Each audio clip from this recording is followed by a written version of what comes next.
Hello student, कैसे हैं आप सब। चलिए आज हम लोग पढ़ेंगे एक नए टॉपिक को, जिस टॉपिक का नाम होगा यूनिवर्स। क्या होगा? इस टॉपिक का क्या नाम होगा? यूनिवर्स होगा। और आज हम लोग देखेंगे कि यूनिवर्स का जो डिस्ट्रीब्यूशन है, यूनिवर्स का जो बंटवारा है, वो कितने कैटेगरी में इसको जो है ना बांटा गया है, कितने कैटेगरी में कैटेगराइज किया गया है, और कैसे जो है ना इस यूनिवर्स को क्या किया गया है, डिस्ट्रीब्यूट किया गया है, कैसे डिस्ट्रीब्यूट किया गया है इस यूनिवर्स को, इसके बारे में आज हम देखेंगे। तो यूनिवर्स, जिसका हिंदी नाम क्या होता है? ब्रह्मांड। क्या होता है? जिसे कि हम हिंदी में क्या कहते हैं? ब्रह्मांड कहते हैं। क्या कहते हैं? जिसको हम हिंदी में क्या कहते हैं? ब्रह्मांड कहते हैं। और एक तरह से आप इसे दुनिया के नाम से भी जान सकते हैं। किसके नाम से जान सकते हैं? दुनिया के नाम से जान सकते हैं। अब हम बात करेंगे कि यूनिवर्स आखिर होता क्या है, क्या होता है यूनिवर्स। तो हम देखेंगे कि हम अपने दैनिक जीवन में, या हम अपने लाइफ के अंदर, या अपने एनवायरमेंट के अंदर हम जहाँ रह रहे हैं उसके अंदर, या हमारी नजरें जो है ना जहां तक जाती है, क्या करती है? हमारी नजरें जहां तक जाती है, वो सारी चीजें, या हम जिस चीज को भी देखते हैं ना, जहां तक देख लेते हैं, वो सारा का सारा जो है ना यूनिवर्स है, वो सारा का सारा जो है ना क्या है? ब्रह्मांड है और दुनिया है। ठीक है ना। तो हम देखेंगे कि भाई इसको जो है ना कैसे डिस्ट्रीब्यूट किया गया है, और इसके अंदर जो है ना कैसे कैसे जो है ना सारी चीजें जो है ना एग्जिस्ट करती है। तो ओवरऑल जब हम देखेंगे तो इसके अंदर जो है ना एक ही चीज एग्जिस्ट करती है, जिसका नाम है मैटर। क्या नाम है? मैटर। और इनवर्स को जो है ना देखेंगे हम ओवरऑल, तो इसके अंदर क्या आती है? एक ही चीज एग्जिस्ट करता है, और उस चीज का नाम क्या है? मैटर, यानी कि पदार्थ। क्या नाम है उसका? मैटर, यानी कि पदार्थ। और बाद में देखा गया भाई कि जो भी पदार्थ है उससे एक तरह की चीजें निकलती है। कोई भी आदमी, कोई भी चीज अगर पदार्थ है तो उससे हम काम करते हैं, तो उससे जो है ना एक तरह का जो है ना क्या निकलता है? एनर्जी निकलता है। क्या निकलता है? एनर्जी निकलता है, एक तरह का ऊर्जा निकलता है। तो कहा गया कि भाई इसको जब हम डिस्ट्रीब्यूट करेंगे, यानी कि इनवर्स को, तो हम बता देंगे कि मैटर और एनर्जी में जो है ना इसको डिस्ट्रीब्यूट किया गया है। किसमें डिस्ट्रीब्यूट किया गया है? मैटर और एनर्जी में जो है ना इस इनवर्स को क्या किया गया है? डिस्ट्रीब्यूट किया गया है। तो सबसे पहले इनवर्स को जब डिस्ट्रीब्यूट किया गया तो कितने कैटेगरी में डिस्ट्रीब्यूट किया गया? दो भाग में जो है ना, दो कैटेगरी में इसको कैटेगराइज किया गया, दो कैटेगरी में बांटा गया, एक मैटर और दूसरा एनर्जी। एक मैटर और दूसरा एनर्जी। अब हम बात करते हैं कि भाई मेटल होता क्या है। मैटर जो है ना, मैटर जो है ना क्या होता है? तो मैटर, जैसा कि आप जानते हैं कि कोई भी वह वस्तु या कोई भी वह मतलब चीज, सामान, जिसमें जो है ना क्या हो? वजन हो, जो क्या करता हो? जगह को घेरता हो। क्या करता हो? जो जगह को घेरता हो, जिसका कोई आयतन हो, और जो अट्रैक्शन का केंद्र रखता हो। क्या रखता हो? जो अट्रैक्शन का केंद्र रखता हो, जिसे देख करके जो है ना कोई आदमी, कोई व्यक्ति जो है ना क्या हो जाए? अट्रैक्ट हो जाए। वो सारी की सारी चीजें क्या कहलाती है? पदार्थ कहलाती है। अब आप देख लीजिए कि कौन सा ऐसा यूनिवर्स में वस्तु है जो पदार्थ नहीं है, कौन सा ऐसा सामान है जो पदार्थ नहीं है। सबके सब पदार्थ है। हाँ, कुछ ऐसी चीजें हैं जो पदार्थ के अंतर्गत नहीं आती है, जैसे सूरज का प्रकाश, फीलिंग्स, टेस्ट, जिसे हम स्वाद के नाम से जानते हैं। ये सारी की सारी चीजें जो है ना क्या है? पदार्थ नहीं है, यानी कि मैटर नहीं है। क्या नहीं है? पदार्थ नहीं है, यानी कि मैटर नहीं है, तो उसका कोई अस्तित्व नहीं है। स्वाद 100 kg का होता है, पता है? नहीं है। स्वाद को हम देखते हैं, पता है? नहीं है। फीलिंग्स जो है ना हमारे अंदर, हम आपके बारे में क्या सोच रहे हैं, दूसरे के बारे में क्या सोच रहे हैं, हमारे अंदर जो फीलिंग है, अभी हम खुश है कि नाखुश है, कैसे है कैसे नहीं है, इसके आप देखते हैं? नहीं देखते। ये जगह घेरा है? नहीं घेरा है। ये जो है ना इसमें आयतन वगैरह है? नहीं है। इसका कोई अट्रैक्शन का केंद्र है? नहीं है। तो कहीं ना कहीं जो है ना ये चीजें जो है ना पदार्थ नहीं है। ओवरऑल जो भी चीजें इस यूनिवर्स के अंदर पाई जाती है वो एक ही चीज होती है, मैटर। जैसा कि मैटर का आप जानते हैं कि मैटर क्या होता है। अब बात आया कि भाई मैटर है, तो ये जो मैटर से जो एनर्जी निकलता है ना, यानी कि यूनिवर्स को मैटर और एनर्जी में जो कैटेगराइज किया गया, तो आखिर ये एनर्जी क्या होता है? तो देखा गया तो एनर्जी जो है ना कहीं किससे रिलीज होती थी? मैटर से रिलीज होती थी, यानी कि पदार्थ से होती थी। अब देख लेते हैं भाई, हम खुद एक जो है ना क्या है? मैटर है कि नहीं है? ये पेन जो है ना मैटर है। ये जो बल्ब जल रहा है ये खुद एक मैटर है। फैन चल रहा है ये खुद एक मैटर है। जिस बोर्ड पे हम लोग पढ़ रहे हैं ना, ये बोर्ड, जिस बोर्ड पे हम लोग लिख रहे हैं, ये बोर्ड खुद जो है ना एक मैटर है। क्या है? एक मैटर है कि नहीं है? अब देखना भाई, हमारा काम है आप लोगों को एजुकेट करना, आप लोगों को बताना, पढ़ाना। अब हम पढ़ा रहे हैं, क्या कर रहे हैं? हम पढ़ा रहे हैं आप लोगों को, तो कहीं ना कहीं हम काम कर रहे हैं। कर रहे हैं कि नहीं कर रहे? एक तरह का काम कर रहे हैं। काम कर रहे हैं तो हमारे अंदर से जो चीजें निकल रही, जो ये बातें निकल रही है ना, यही जो है ना एनर्जी के रूप में हमारे बॉडी से निकल रही है।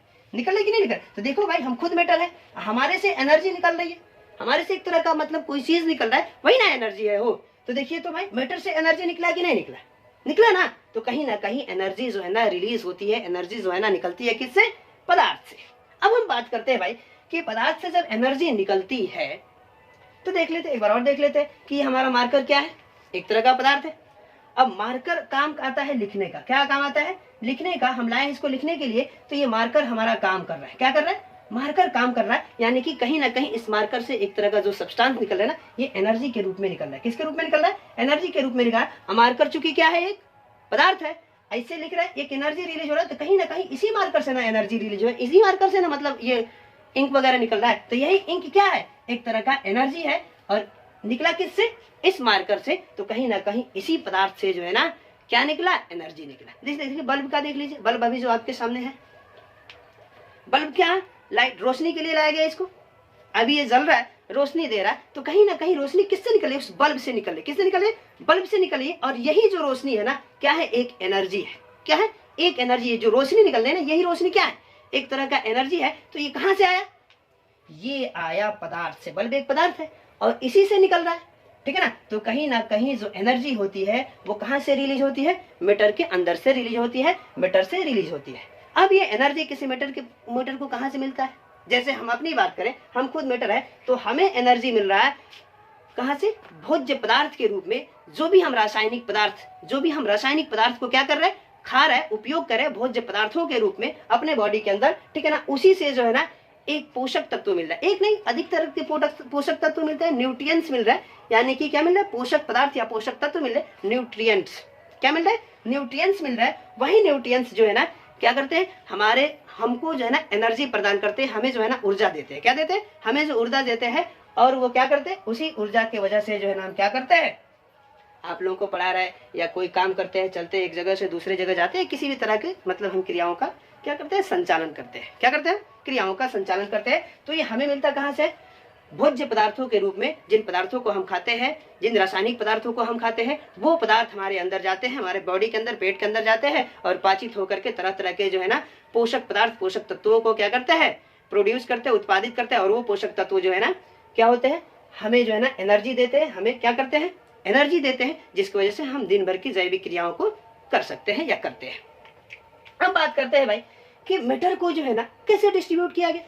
अब भाई देखा गया कि मैटर को तो ब्रह्मांड से आप डिस्ट्रीब्यूट कर देते, लेकिन अब मान लीजिए कि एक फैमिली में अगर बहुत सारे लोग हैं, वैसे 100 लोगों का फैमिली है, 200 लोगों का फैमिली है, 400 लोगों का फैमिली है, 500 लोगों का फैमिली है, तो एक तो आप कह सकते हैं कि यह फलाना का फैमिली है, या एक जेन्युइन नाम रख सकते हैं कि ये इनका फैमिली है, उनका फैमिली है। लेकिन अगर पूरे फैमिली को पढ़ना हो या पूरे फैमिली के बारे में आपको जानना हो तो काफी ज्यादा दिक्कत होगी, क्योंकि एक ही नाम से जो है ना उनको जाना गया है। आपको कहीं ना कहीं उनको पार्टिकुलरली जो है ना उनको डिवाइड करके जो है ना पढ़ना पड़ेगा। क्या करना पड़ेगा, उन सारे फैमिली के लोगों को जो है ना कहीं 2 4 5 6 7 8 9 10 कैटेगरी में उसको कैटेगराइज करके जो है ना आप लोगों को पढ़ना पड़ेगा। क्या करना पड़ेगा, सबको कैटेगराइज करके जो है ना क्या होना, आपको पढ़ना पड़ेगा, अन्यथा आपको बहुत सारी कठिनाइयों का सामना करना पड़ सकता है, या हो सकता है कि आप उस फैमिली के बारे में पूर्ण रूप से जानकारी भी ना प्राप्त करें। हाँ, एक कंडीशन है कि हम उसमें अच्छे से जानकारी प्राप्त कर सकते हैं, कब, जब उस पूरे फैमिली को जो है ना 4 5 6 7 8 9 10 जितना हो सके, जितना पॉसिबल हो सके उतने कैटेगरी में उसको कैटेगराइज करके जो है ना अलग अलग से सबके बारे में अध्ययन करेंगे, फिर सबको कंबाइन करके बता देंगे कि हाँ फलाना की फैमिली जो है ना ऐसी है, हमारी फैमिली हो गई, या आपकी फैमिली हो गई, किसी दूसरे आदमी की फैमिली हो गई, या किसी भी तरह के मैटर्स हो गए, ठीक है ना।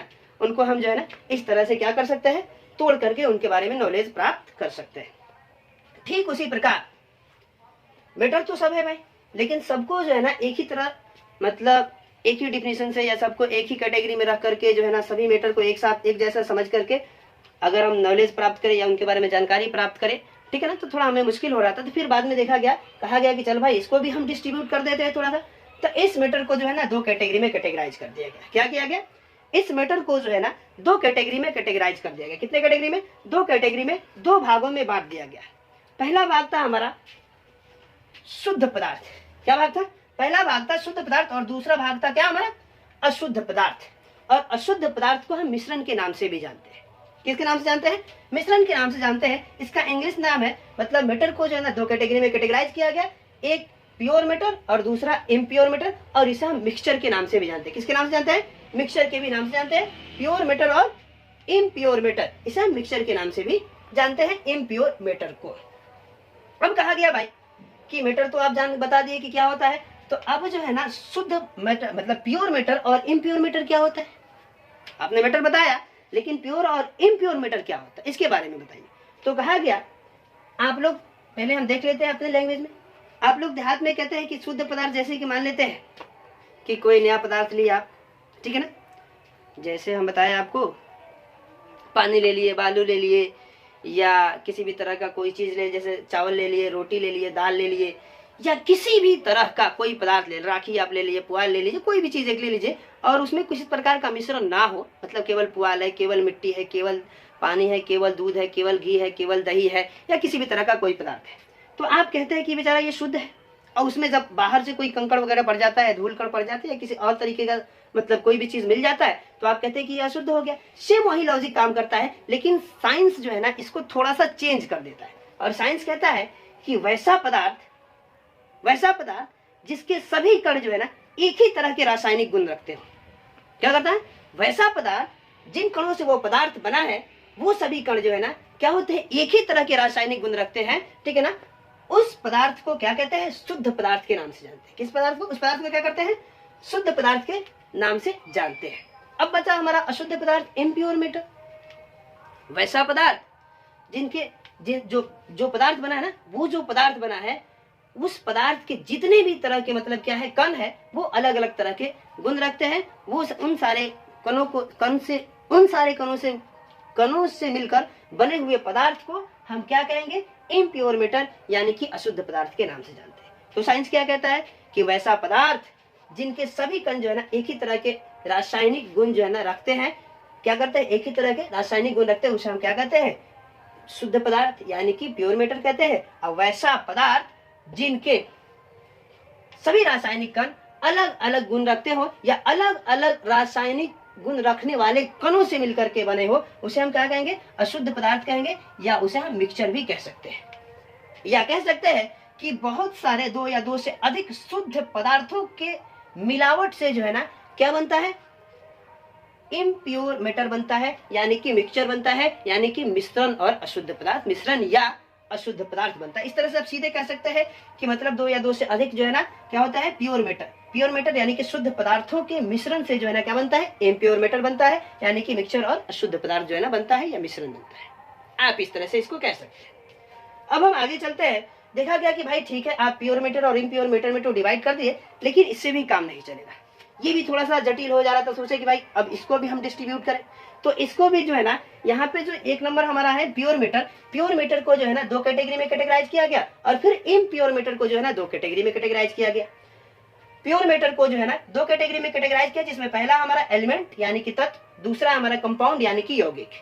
फिर इस इम्प्योर मैटर को जो है ना दो कैटेगरी में कैटेगराइज किया गया, जिसमें पहला हमारा है होमोजीनियस मिक्सचर, और दूसरा हमारा क्या है? Heterogeneous mixture. हम बताए थे कि इम्प्योर मैटर को मिक्सचर के नाम से भी जानते हैं, तो उसी के हिसाब से जो है ना इसको दो कैटेगरी में कैटेगराइज किया गया, होमोजीनियस मिक्सचर और हेट्रोजीनियस मिक्सचर, जैसा कि यहाँ पे लिखा हुआ है। आगे हम चलेंगे तो देखा गया भाई कि भाई अब प्योर मैटर को जो है ना एलिमेंट और कंपाउंड में बांट दिए, और इम्प्योर मैटर को दो कैटेगरी में कैटेगराइज कर दिए, होमोजीनियस मिक्सचर और हेट्रोजीनियस मिक्सचर में आप जो है ना इसको कैटेगराइज कर दिए, बांट दिए। अब पता चला भाई कि जो प्योर मैटर के दो भाग है, आखिर ये क्या है?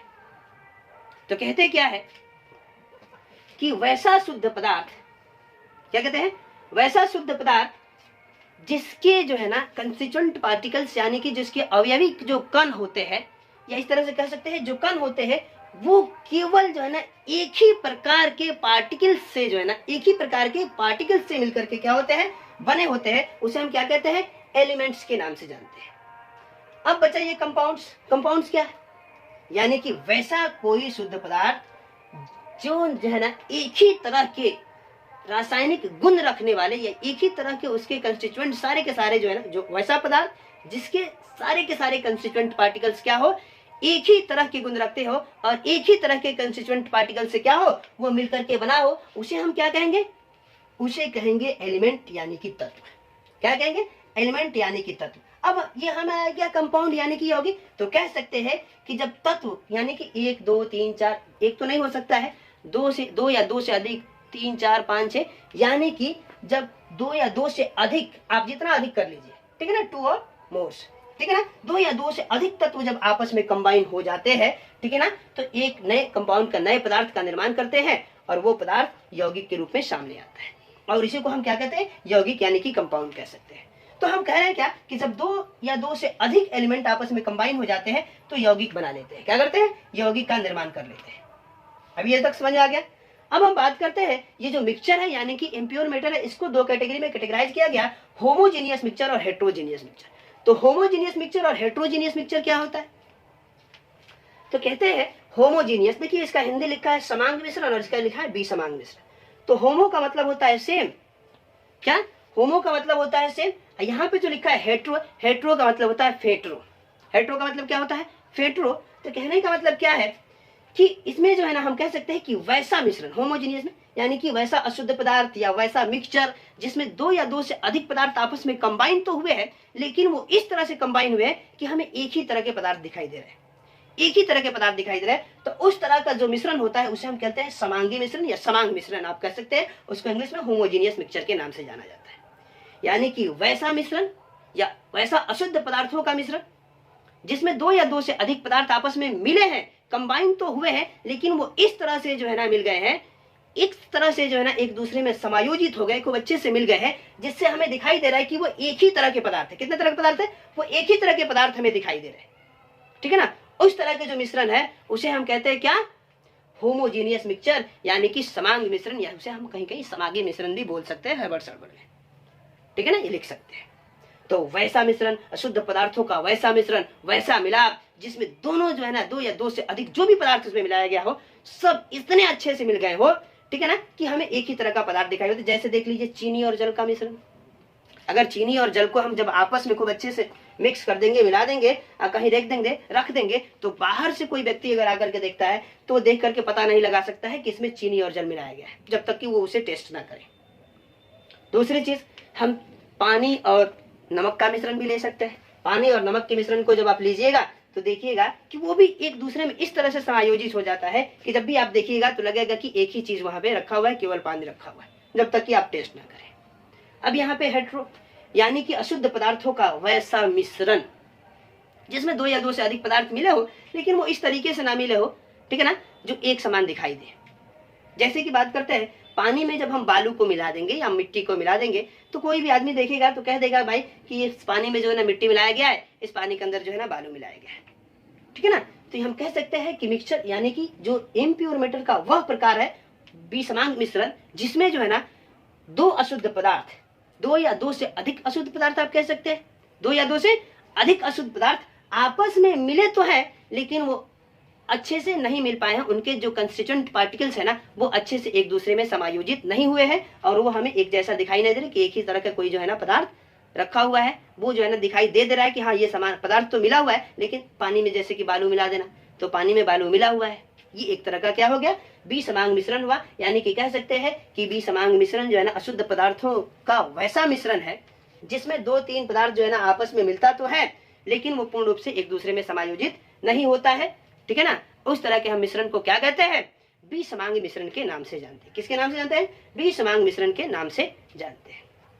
अब चलिए ये तो क्लियर हो गया।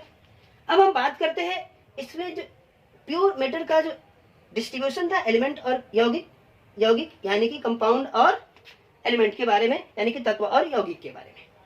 अब इसको जो एलिमेंट को फिर देखा गया कि भाई इसमें भी थोड़ा सा दिक्कत है और कंपाउंड को भी देखा गया कि थोड़ा सा दिक्कत है, तो इसको पुनः जो है ना क्या किया गया, डिस्ट्रीब्यूट कर दिया गया। एलिमेंट और कंपाउंड को क्या किया गया, पुनः डिस्ट्रीब्यूट कर दिया गया। क्या किया गया, पुनः डिस्ट्रीब्यूट कर दिया गया। जब एलिमेंट को क्या किया गया, पुनः डिस्ट्रीब्यूट किया गया तो इसको तीन कैटेगरी में डिस्ट्रीब्यूट किया गया। कितने कैटेगरी में, तीन कैटेगरी में, तीन भागों में जो है ना डिस्ट्रीब्यूट किया गया। किसको, एलिमेंट को, किसको, एलिमेंट को जो है ना तीन भागों में इसको डिस्ट्रीब्यूट किया गया, जिसमें पहला भाग हमारा था मेटल, दूसरा भाग था नॉन मेटल और तीसरा भाग क्या था हमारा, मेटलवाइड।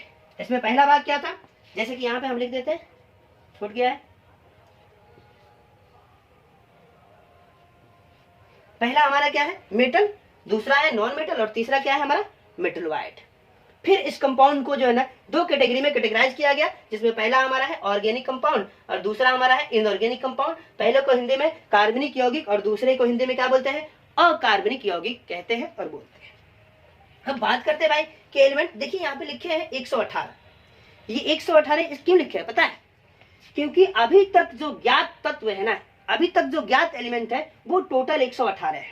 क्या है, अभी तक जो ज्ञात तत्व है वो टोटल 118 ज्ञात तत्व है अभी तक। इन 118 ज्ञात तत्वों में जो है ना तत्वों को, इन 118 ज्ञात तत्वों को जब डिस्ट्रीब्यूट किया गया तो कितने कैटेगरी में डिस्ट्रीब्यूट किया गया, 3 कैटेगरी में। कौन कौन, मेटल, नॉन मेटल और मेटल वाइड में। अब इन जो 3 कैटेगरी में इन तीनों को जो है ना, इस एलिमेंट को जो है ना इन तीनों ग्रुप में जब डिस्ट्रीब्यूट किया गया, 3 भागों में जब इसे बांटा गया, तो देखा गया कि 118 एलिमेंट में 90 को ऐसा एलिमेंट है जो धातु के कैटेगरी में आता है। कितना, 90 को ऐसा एलिमेंट है जो धातु के कैटेगरी में आता है। 21 को ऐसा एलिमेंट है जो अधातु के कैटेगरी में आता है, यानी कि नॉन मेटल की कैटेगरी में आता है। और 7 ऐसा एलिमेंट है जो मेटलॉइड यानी कि उपधातु के कैटेगरी में आता है। 7 ऐसा है जो किसके कैटेगरी में आता है, मेटलॉइड यानी कि उपधातु के कैटेगरी में। 21 ऐसा है जो नॉन मेटल यानी कि अधातु के कैटेगरी में। और 90 को ऐसा है जो किसके कैटेगरी में, मेटल यानी कि धातु के कैटेगरी में आता है। ठीक है ना, कितना, 90। कितना में से, 118। अभी तक कितने क्या था, 118। 118 में धातु कितने हैं, 90, और धातु कितना है, 21, और उपधातु कितना है, 7। अब बात करते हैं इस कंपाउंड्स के बारे में। तो अब ये कंपाउंड को जो है ना 2 कैटेगरी में कैटेगराइज किया गया। कितने कैटेगरी में, 2 कैटेगरी में कैटेगराइज किया गया, कार्बनिक और अकार्बनिक। कितने में, 2 कैटेगरी में, कार्बनिक और अकार्बनिक, ऑर्गेनिक और इनऑर्गेनिक में इसको कैटेगराइज किया गया। तो कहा गया ऑर्गेनिक में यानी कि वैसा, इसमें जो है ना क्या पढ़ते हैं, अब मान लेते हैं, थोड़ा सा समझ लेते हैं इसको पढ़ने से पहले कि टोटल जो 118 एलिमेंट है ना, टोटल यहाँ पे हम लिख देते हैं, टोटल जो 118 वो एलिमेंट है, इन 118 एलिमेंट में से इसमें से एक एलिमेंट आप निकाल दीजिए जिसका नाम है कार्बन, जो बहुत ही इंपॉर्टेंट है। और 117 को जो है ना आप एक जगह कर दीजिए। तो ये जो 117 को एलिमेंट है ना, इन 117 एलिमेंट के जितने भी कंपाउंड्स है ना, मतलब ये जो 117 एलिमेंट आपस में कंबाइन होकर के जो मतलब नए पदार्थ का निर्माण करते हैं, उनके प्रॉपर्टीज के बारे में, उनके गुण के बारे में, उनके क्रियाकलाप के बारे में हम पढ़ते हैं इनऑर्गेनिक कंपाउंड में, यानी कि अकार्बनिक यौगिक में। और जो ये एक सीधा साधा बचा हुआ है कार्बन, क्या बचा हुआ है, एक जो ये सीधा साधा बचा हुआ है कार्बन, इसके बारे में हम अध्ययन करते हैं इसमें ऑर्गेनिक केमिस्ट्री में, यानी कि कार्बनिक रसायन में। अब जो है ना आप कहिएगा कि सर ये बताइए कि 118 में जो है ना आप अकेले कार्बन को छांट दिए, क्या किए, कार्बन को आप छांट दिए, और कह रहे हैं कि एक कार्बन को हम जो है ना एक अलग से ब्रांच में पढ़ेंगे जिसका नाम होगा ऑर्गेनिक कंपाउंड यानी कि कार्बनिक रसायन, और 117 को जो है ना हम एक जगह रख देंगे इनऑर्गेनिक कंपाउंड में और कार्बनिक रसायन में। ऐसा क्यों होगा, तो भाई ऐसा होगा नहीं, होता है और इसको मान्यता भी है, ठीक है ना, और इसे पढ़ा भी जाता है। समझ में आ रहा है ना, इसे पढ़ा भी जाता। अब क्यों, क्योंकि ये जो कार्बन है ना, कार्बन ये बहुत ही उपयोगी तत्व है। यह एक क्या है, अधातु। क्या है ये, अधातु के कैटेगरी में आता है। इसके जो है ना बहुत सारे कंपाउंड्स हैं, ह्यूज नंबर ऑफ कंपाउंड्स। आप कह सकते हैं कि ये क्या करता है, बहुत ज्यादा मात्रा में जो है ना कंपाउंड बनाता है, और अपने डेली लाइफ में हम रोजाना जो है ना इसका यूज करते हैं। यहाँ तक कि हम जितनी भी तरह की दवाइयाँ खाते हैं ना, जितनी भी तरह की दवाइयाँ खाते हैं, अभी जानते हैं कि दवाइयों का महत्व क्या है। अभी के दौर में तरह तरह की बीमारियां हो रही हैं हमें, और सभी दवाइयों में जो है ना लगभग जो है ना 90%, 95% दवाइयों में जो है ना कार्बन होता है, कार्बन का मिश्रण होता है। और डेली लाइफ में जो चीजें हम खाते हैं ना भोज्य पदार्थ के रूप में, सभी में कार्बन पाया जाता है। यहाँ तक कि जितने भी तरह के जो मतलब ये फर्टिलाइजर्स वगैरह आते हैं, कीटनाशक वगैरह आते हैं, दवाइयाँ आती है, वो सारे में जो है ना लगभग में सभी में जो है ना कार्बन पाया जाता है। ठीक है ना, तो इसे खेत में भी डालते हैं हम पेड़ पौधों के मतलब पोषण के लिए, और अपने बॉडी में भी डालते हैं अपना पोषण के लिए। ठीक है ना, तो ये बहुत इंपॉर्टेंट है, ह्यूज नंबर ऑफ कंपाउंड्स को बनाता है। प्लस में देख लीजिए एक और चीज, ये जो कार्बन है ना, जितने भी तरह के फ्यूल्स हैं जिससे हम लोग जो है ना एक जगह से दूसरे जगह जाते हैं, जिसकी सहायता से बाइक के माध्यम से हो गया, कार के माध्यम से हो गया, ट्रक के माध्यम से हो गया, एरोप्लेन के माध्यम से हो गया, ट्रेन के माध्यम से हो गया, या जिस भी तरह से हम जा रहे हैं कहीं ना कहीं, मतलब हम फ्लाइट कर रहे हैं। ठीक है ना, अब कहिएगा सर ट्रेन के माध्यम से कैसे, अरे भाई तो ट्रेन चल रहा है इलेक्ट्रिसिटी से, इलेक्ट्रिसिटी में तो कहीं से उत्पादित हो रहा है ना, वहां तो मतलब फ्यूल ना डालाता होगा उस मशीन में, हो तभी ना ये बना है, तभी ना वो मतलब इलेक्ट्रिसिटी जनरेट कर रहा है, जिसकी वजह से जो है ना ट्रेन चल रही है। तो हर जगह पे फ्यूल में भी जो है ना लगभग पूरा का पूरा कार्बनिक फ्यूल मान लीजिए कि पूरा का पूरा कार्बनिक कंपाउंड है। ठीक है ना, फ्यूल मान लीजिए पूरा का पूरा कार्बनिक कंपाउंड है। अभी देख लीजिए एक और चीज कि जितने भी तरह के प्लास्टिक के बर्तन हम यूज करते हैं, जितने भी तरह के अपने घरों में, ठीक है ना, सभी जो है ना कार्बनिक कंपाउंड्स है। सभी क्या है? कार्बनिक कंपाउंड्स है और सबको कार्बन से ही बनाया जाता है, ठीक है ना। तो ये जो है ना बहुत अहम रोल प्ले करता है अपने दैनिक जीवन में, हमारे दैनिक जीवन में, और हम अपने दैनिक जीवन को जीने के लिए जो है ना कार्बन का डेली जो है ना यूज करते हैं, डेली बेसिस पे यूज करते हैं। तो अगर ये कार्बन ना रहे ना तो सोच सकते हैं कि आपकी जिंदगी का क्या होगा। दवाइयाँ नहीं मिलेंगी, प्लास्टिक के बर्तन नहीं मिलेंगे, सबसे अच्छी चीज तो ये बताइए कि फ्यूल्स नहीं मिलेंगे, ईंधन भी आपको नहीं मिलेंगे, एलपीजी सीएनजी वगैरह जितने भी तरह के जो है ना ईंधन मिलते हैं ना वो भी आपको नहीं मिलेंगे। तो कार्बन जो है ना अकेले इतना ना ज्यादा कंपाउंड बना देता है कि इसके कंपाउंड्स को पढ़ने के लिए हमको एक अलग से ब्रांच की जरूरत है। इसलिए जो है ना यौगिक को दो कैटेगरी में कैटेगराइज किया गया, एक हमारा ऑर्गेनिक कंपाउंड, दूसरा हमारा इनऑर्गेनिक कंपाउंड, कार्बनिक यौगिक और अकार्बनिक यौगिक। इसमें जो है ना हम केवल कार्बन है उसके परिवार, उससे उसमें होने वाले परिवर्तन, उससे कौन कौन मिल करके रिएक्शन करता है, क्या बनाता है, उसका रासायनिक प्रॉपर्टी क्या है, भौतिक प्रॉपर्टी क्या है, और मतलब वो किस तरह से परिवर्तित करता है, कितने तरह के कंपाउंड्स बनाते हैं, इसमें केवल हम क्या पढ़ेंगे? कार्बन के बारे में पढ़ेंगे। किसके बारे में पढ़ेंगे? कार्बन के बारे में पढ़ेंगे, यानी कि कार्बन के कंपाउंड्स के बारे में पढ़ेंगे। और इसमें जो है ना 117 को जो एलिमेंट है इनके बारे में पढ़ेंगे, ठीक है ना। तो कार्बन के लिए अकेले बनाया गया, क्यों? क्योंकि ये बहुत इंपॉर्टेंस है। आगे 10th क्लास में जो हमारा सिलेबस चालू होगा 10th क्लास का, अभी हम पढ़ाएंगे सीरियल वाइज जो है ना, पार्ट बाय पार्ट आपको मिलेगा वीडियो। पहला चैप्टर से लेकर के जो है ना जितने भी तरह के चैप्टर्स हैं उसमें 10th क्लास में सबका जो है ना अलग अलग टॉपिक पे वीडियो बनेगा, ठीक है ना। सबको हम लोग देखेंगे। तो वहां पे उस एक चैप्टर है केमिस्ट्री का 10th क्लास का 4th नंबर चैप्टर है कार्बन एंड इट्स कंपाउंड्स। तो वहां पे जो है ना इसको हम क्या करेंगे और ज्यादा एक्सप्लेन करेंगे और आप लोगों को बताएंगे कि ये चीजें जो है ना कैसी है, ठीक है ना। तो यहाँ तक जो है ना हम लोग सब लोग पढ़ लिए, बहुत अच्छे से पढ़ लिए। अब देखिए एक चीज लग रहा है कि हम मिस्टेक कर रहे हैं, वो है कि मेटल, नॉन मेटल और मेटल वाइड के बारे में, ठीक है ना।